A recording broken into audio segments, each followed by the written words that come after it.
time, one time. One time, one time.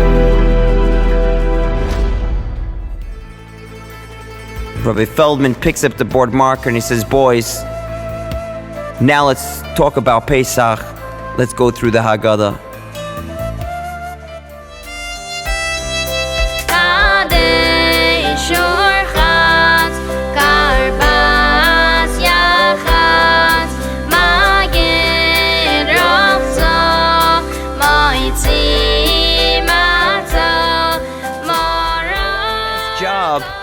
In being able to picture these things, we have you crunch on that matzah. You feel it in your mouth.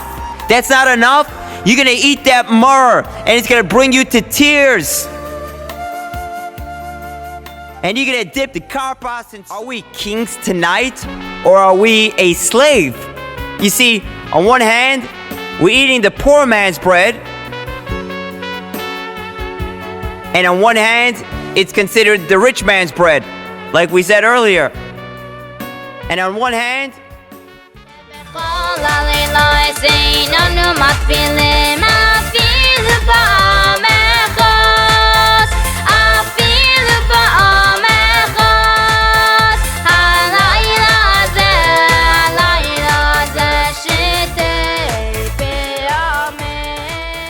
tonight, we are slaves. We're thanking Hashem, yes, that we had the bitter myrrh, because that's what made us into this leaning back king. Because we had those tears, that's how we are who we are. So having a bitter life got us to where we are today. Now let's take a moment to think it through. What does this whole story have to do with you? Just cause our fathers' we're stuck as slaves, that doesn't affect us or where we are today. Why remember something?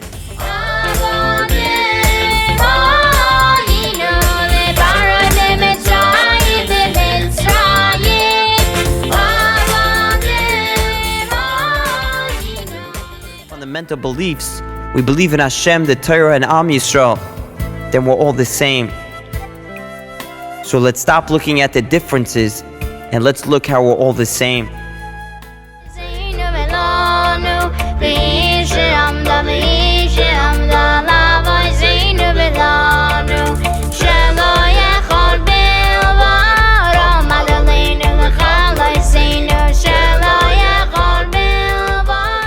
It says, "Vayihi sham legai melamid shahay Yisrael mitzuyanim sham." They were excellent in Mitzrayim.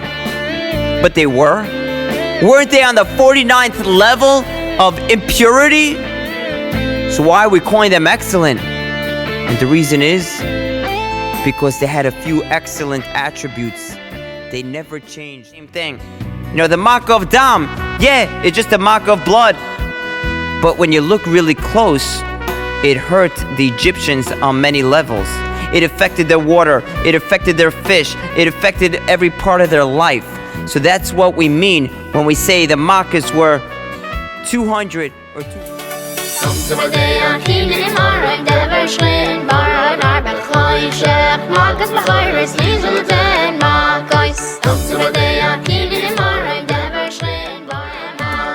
Blood in all the water spouts, frogs were jumping all about, lice are crawling everywhere. Watch out for lions, tigers and bears. None of the animals are still living, their boils are... They all came there together, Ke'ish echad b'leiv echad.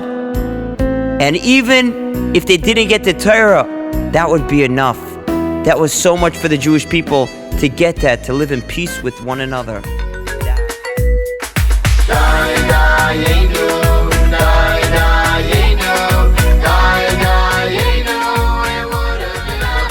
Hashem could have just decreed that Mitzrayim we should leave, but Hashem's kindness knows no end. He gave to us again and again the markers that upset Mitzrayim, blood and water. The idea on Pesach is, are you able to satisfy yourself with the simplest food?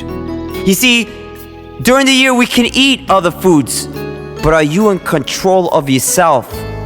Are you like the guy Scott, who is the prisoner, or like Richard, who held the step? We came before Har Sinai, and we're ready to accept the Torah.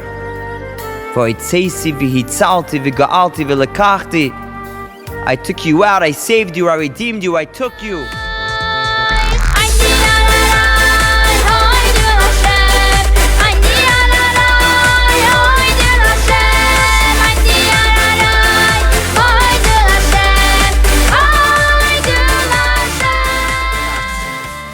We break the middle matzah and we save the bigger piece for accompaniment, for the future, because we believe in the future there's going to be such great miracles, greater than what we saw at Mitzrayim. As a matter of fact,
so Pesach is a time we speak about Hashem. We speak about everything Hashem does for us, all the miracles, all the love that He has for us.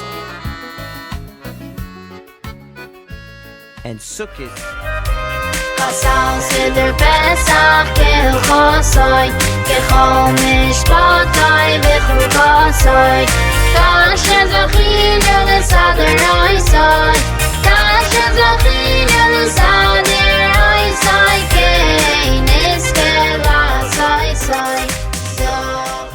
Hashem made a break in the world once and forever. We talk about that miracle until the final days when the miracles will be even greater.